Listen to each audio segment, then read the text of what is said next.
자, 여러분들 오늘 문제 할까요? 오늘은 어제 예고된 대로 바로 행정심판법상 심판입니다. 먼저 기본적인 것부터 할까요? 행정심판법의 심판은 뭐가 있습니까? 취소심판, 무효 등 확인심판, 그 다음에 의무행심판이죠. 그죠? 근데 그 중에서도 행정청의 처분이나 부작이라면 다른 법률에 특별한 규정이 있는 거 빼고는 행정심판을 청구할 수 있다고 돼 있잖아요. 그죠? 그러니까 우리가 개괄주의인데 예외가 있죠. 예외가 누구 거예요? 대통령 거. 여러분, 행정심판은 행정심판위원회가 하는 거죠. 근데 행정심판위원회는 행정부잖아요. 그럼 행정부가 행정부를 따지는 건데 행정부의 대장님이 대통령이거든요. 그럼 대통령이 한 것을 행정부 중에서 따질 사람이 없어요. 그러니까 대통령 행정심판 가봤자 별 의미가 없다. 그래서 바로 소송으로 바로 가게 합니다. 따라서 대통령 건 다른 법률에서 행정심판을 청구할 수 있다고 정한 경우 빼고는 청구할 수 없는 건 맞습니다. 알아두셔야 됩니다. 그 다음에 자, 우리가 이런 얘기 했죠. 만약에 경찰청장님께서 A한테 처분을 했다. 그 다음에 시도경찰청장님께서 A한테 처분을 했다. 그 다음에요, 경찰서장님께서 A한테 처분을 했어요.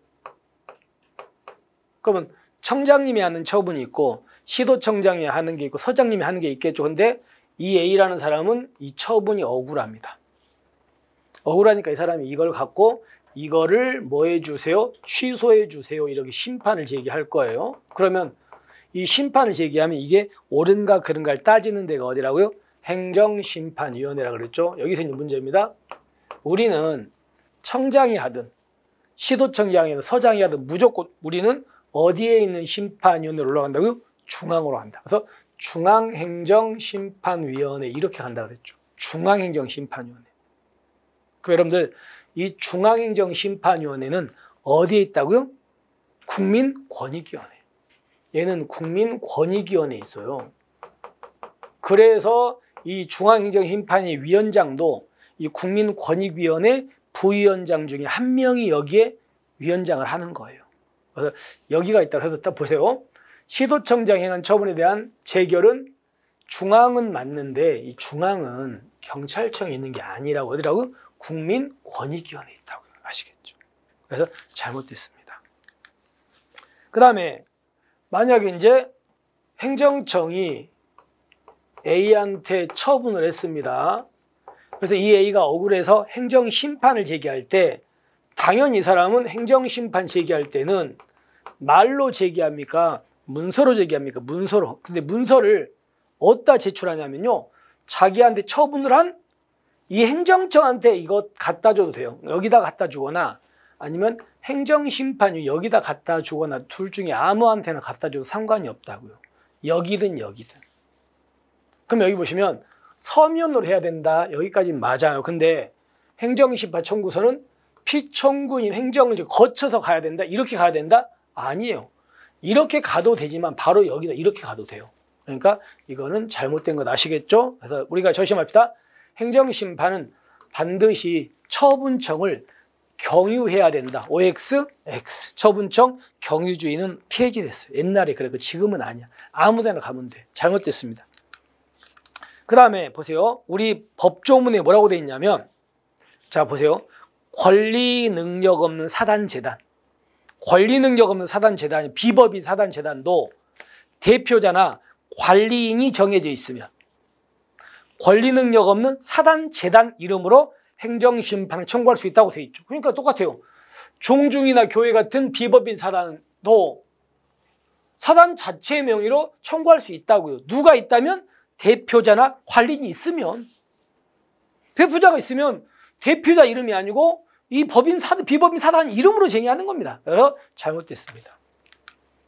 그 다음에 여러분들 행정심판에도 뭐가 있다? 불고, 불리 원칙이라는 게 있어요. 불고불리가 있어요. 행정심판에도.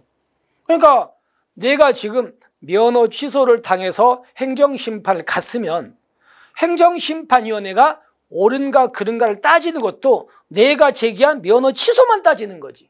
그거 아닌 걸 따질 수 없죠. 그거 우리가 심판 청구 대상이 되는 전 부작위 외에는 제기할 수 없다. 이걸 우리가 뭐라고 한다고요? 불고불리 원칙이라 그래. 그러니까 행정심판에서도 불고불리 원칙이 있고 불이익 변경 금지 원칙도 있는 거잖아요. 그렇기 때문에 제기할 수 있다. 잘못됐습니다. 자, 그 다음에 여러분들 말로 할게요.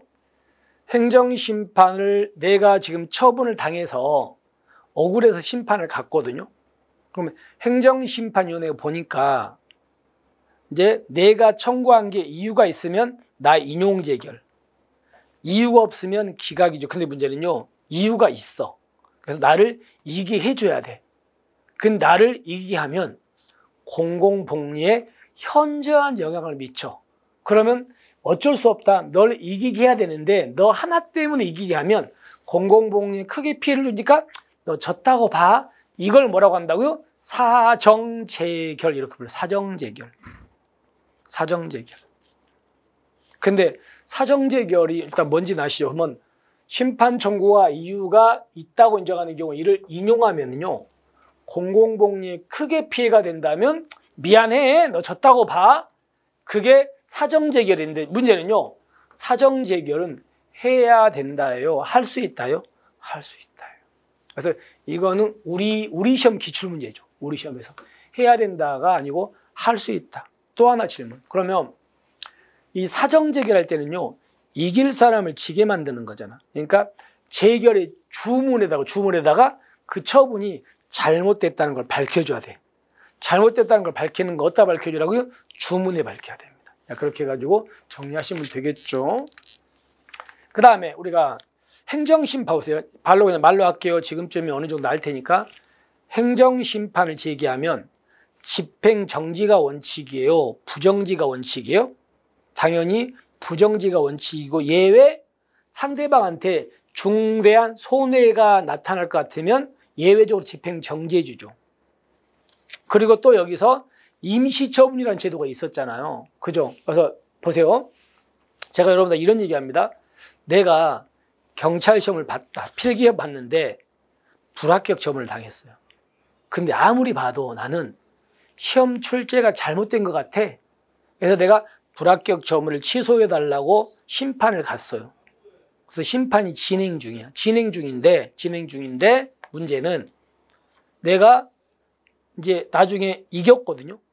나중에 한참 있다 이겼는데 그러면 이겼으니까 나는 합격했겠죠. 합격했는데 이미 내가 보려는 그 시험에서 체력 시험하고 면접이 끝나버린 거야. 내가 이겼지만. 그럼 내가 이겼지만 이미 체력이나 면접이 끝나버리면 의미가 없게 된 거 아닙니까? 그래서 결론이 이제 나긴 나겠지만 그때까지 일단 나를 어떻게 할지 모르니까 합격자로 지위를 좀 인정해 달라는 겁니다. 그래야 내가 체력이나 면접을 볼 것이고 나중에 이겨도 나한테 불이익이 없죠.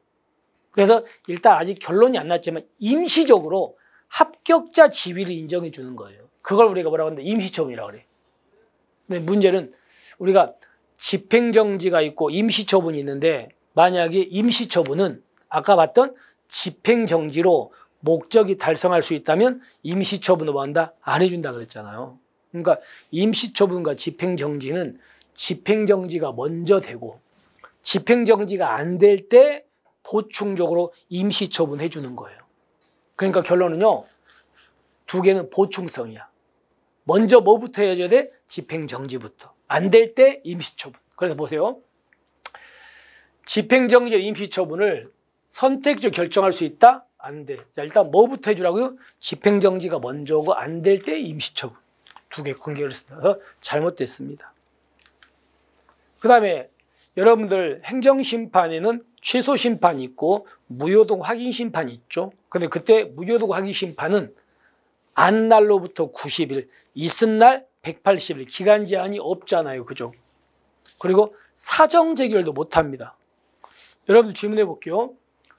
사정재결은 취소심판에서는 가능하죠. 두 번째, 무효등 확인심판은 못해. 그리고 또 하나, 의무행심판에서는 사정재결할 수가 있어요. 그죠? 그죠? 그리고 또 하나가 무효동 확인 심판은 기간 제한이 없는데 그러면 의무행 심판은 기간 제한 없어요? 의무행 심판은 기간 제한 있어요? 나눠야 돼요. 의무행 심판은 거부 처분에 대한 의무행 심판이 있고 부작위에 대한 의무행 심판이 있잖아. 근데 그중에서 기간 제한 있는 건 거부 처분에 대한 의무행 심판은 기간 제한이 있어요. 그럼 정리해 봅시다. 무효동 확인 심판과 부작위에 대한 의무행 심판은 기간 제한이 없다. 아시겠죠? 일단 맞는 질문이 되겠죠. 자, 그래서 이거는 중앙행정심판이면 국민권익위가 되겠다. 그리고 꼭 피청구인을 거쳐야 되는 거 아니다. 피청구인이든 행정심판위원회든 아무나 가면 된다. 그리고 피법인 사단재단도 대표자가 있다면 피법인 사단재단 이름으로 청구할 수 있다. 그리고 불고불리니까 부작위 외의 사항, 처분 부작위 외의 사항을 제기할 수 없다. 그 다음에 사정재결은 할 수 있다다. 그리고 집행정지와 임시처분은 집행정지가 먼저고 그 다음에 예지니까 두 개는 보충적이다. 됐죠? 이렇게 해가지고 중간에 이렇게 6개죠. 6개가 잘못됐고 2개만 맞고 이렇습니다. 됐죠? 자, 이렇게 해서 우리가 행정심판에 관한 문제를 한번 쭉 정리를 했습니다. 물론 이제 여기 말고 행정심판 빠진 부분들은요, 내일이죠. 내일 또 제가 좀 설명을 좀 드릴게요. 됐죠? 자, 이렇게 해서 행정심판에 관한 첫 번째 문제를 정리했거든요. 그래서 여러분께서 뭐 쉽지는 않을 수 있어요. 이렇게 막 개수로 내니까 이걸 뭐 틀릴 수 있죠. 맞추기가 어렵잖아. 그러니까 그렇게 생각하시고 틀린 부분들은 꼭 여러분 걸로 만드시기 바랍니다. 자, 오늘 너무 고생하셨고요. 날씨 더운데 체력 보충도 좀 하시고 우리는 내일 뵙겠습니다. 수고하셨습니다.